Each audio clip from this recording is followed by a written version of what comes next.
প্রিয় ইসলামী ভাইরা, এই যে দেখা যাচ্ছে ওরা হলো শ্রমিক, কি কষ্ট। সমুদ্রের মাঝখানে, সমুদ্রের নিকটবর্তীতে, কখনো বা কিনারায় জীবনের ঝুঁকি নিয়ে ওরা কাজ করতেছে। ও এদের শরীরের প্রতিটি ঘাম টপ টপ করে পড়ছে।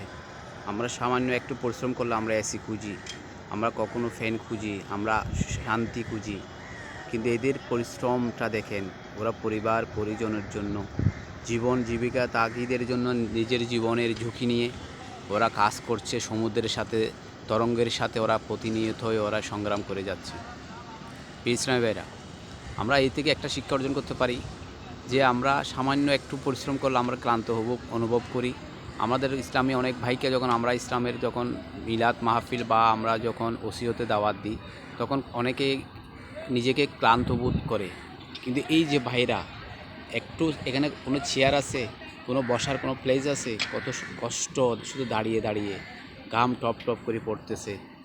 এই যে সূর্য দেখতেছেন, সূর্য দেখা যাচ্ছে, এই সূর্যটা তাদের মাথার উপরে, কত কষ্ট।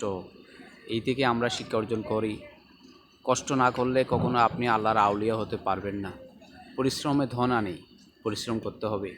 ইসলাম ভাইয়েরা, আসুন আমরা পরিশ্রমী হই, আমরা শ্রমের মর্যাদা বুঝি। যারা শ্রমিক তাদের পাওনা আমরা পরিশোধ করে দিই, তাহলে আমাদের জীবনটা সার্থক হবে, সুন্দর হবে।